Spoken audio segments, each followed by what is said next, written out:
Halo, assalamualaikum semuanya. Perkenalkan, nama saya Diana Rosidah. Sebelum kita ke video inti, marilah kita simak video berikut ini.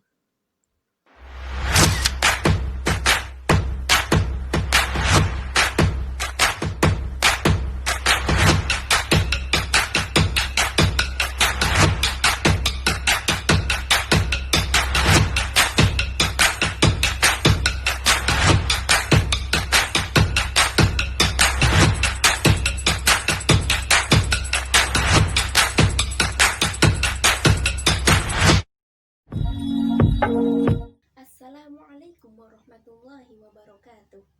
Innal hamdalillah nahmaduhu wa nasta'inuhu wa nastaghfiruhu wa na'udzu billahi min syururi anfusina wa min sayyiati a'malina. May yahdihillahu fala mudhillalah wa man yudlil fala hadiyalah. Asyhadu an la ilaha illallah wahdahu la syarikalah wa asyhadu anna Muhammadan abduhu wa rasuluh. Amma ba'du. Para hadirin yang mulia, pertama-tama, marilah kita panjatkan puji dan syukur kehadirat Allah Subhanahu wa Ta'ala yang telah memberikan kita iman lahir dan batin, serta memberikan kesehatan sehingga kita dapat berkumpul di tempat yang insya Allah mulia ini. Amin, Allahumma amin. Sholawat serta salam tidak lupa kita haturkan kepada junjungan besar kita, Nabi Agung Nabi Muhammad SAW, yang telah menuntun kita dari zaman jahiliyah menuju peradaban yang modern seperti saat ini. Hadirin rahimakumullah, saat ini kita sedang dihadapkan dengan adanya wabah virus corona. Virus corona yang kita hadapi saat ini merupakan suatu pandemik. Menurut WHO, pandemik ini merupakan suatu penyebaran wabah atau virus baru di seluruh dunia yang mempengaruhi seseorang.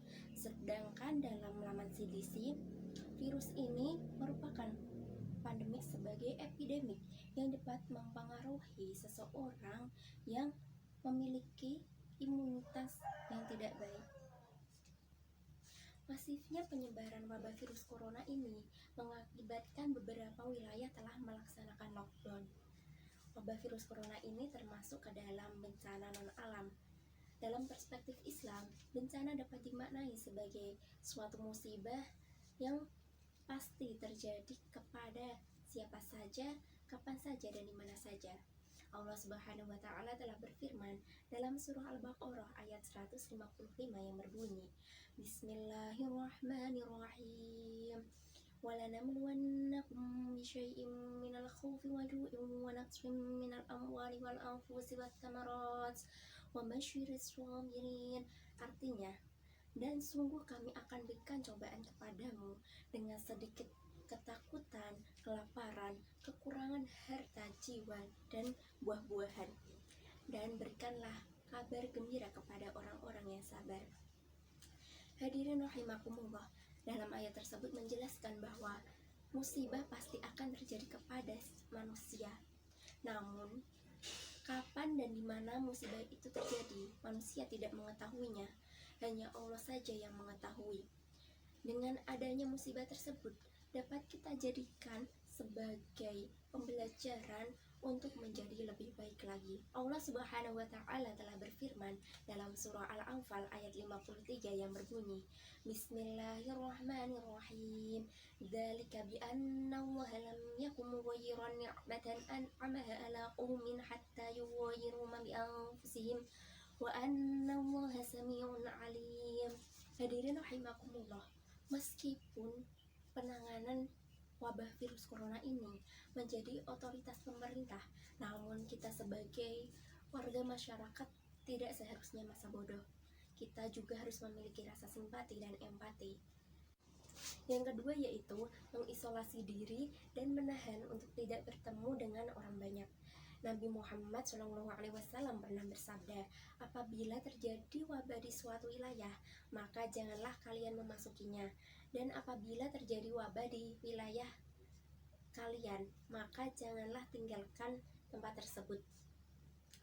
Dengan adanya hadis tersebut, menyatakan bahwa kita juga harus selalu siap siaga dalam menghadapi suatu wabah.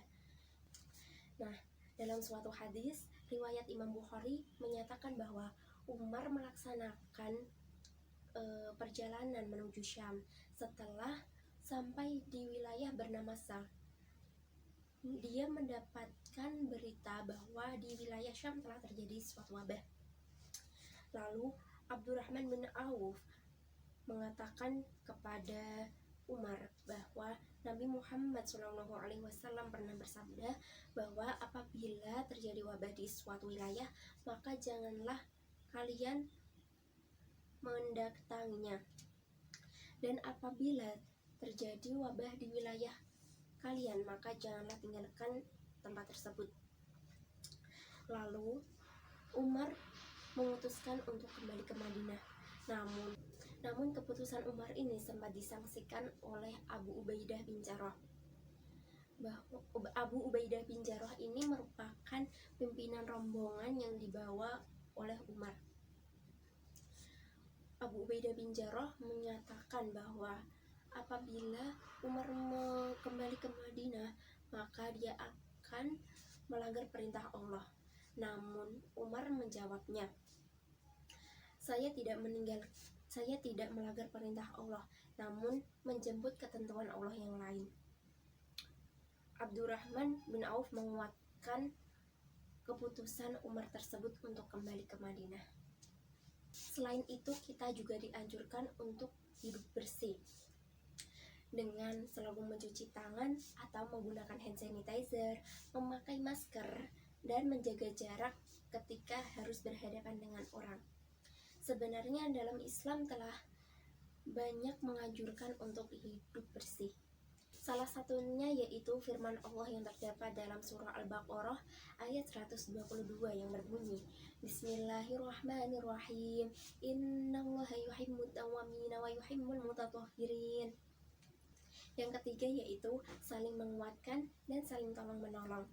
Dengan terjadinya wabah virus corona ini, kita harus selalu memiliki rasa simpati dan empati terhadap sesama manusia, dengan saling tolong menolong terhadap setiap manusia yang memiliki kesusahan.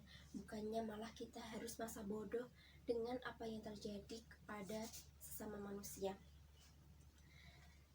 Nah, tolong menolong ini juga dapat dilakukan dengan menaati peraturan pemerintah dalam upaya pemutus mata rantai penyebaran virus corona ini. Bertukar informasi yang valid dan benar juga dapat dilakukan sebagai rasa tolong menolong. Selain itu, kita tidak boleh meraup keuntungan yang berlebih ketika terjadinya wabah seperti ini. Itu sangat dilarang oleh Allah Subhanahu wa Ta'ala. Hadirin rahimakumullah, itulah 3 hal yang dapat kita lakukan saat wabah virus corona ini. Dengan adanya wabah virus corona ini, semoga dapat kita jadikan sebagai pembelajaran dan mempertebal dan memperkuat keimanan kita kepada Allah Subhanahu wa Ta'ala. Dengan adanya wabah virus corona ini, yang pemerintah menganjurkan kita untuk selalu di rumah saja, maka kita dapat melakukan ibadah lagi dengan sungguh-sungguh. Apabila dulu kita melakukan ibadah tidak sungguh-sungguh dan lalai akan perintah Allah Subhanahu wa Ta'ala, cantik rupa itu biasa, kaya harta tidak mengapa, tidak terasa waktu telah tiba. Mari kita tutup dengan bacaan doa. Mungkin hanya ini saja yang dapat saya sampaikan, semoga dapat bermanfaat untuk semuanya. Yumkin ila hada minni in wajadtum minni al-akhtaat arjumukum al-afwa fastabiqul khairat. Assalamualaikum warahmatullahi wabarakatuh.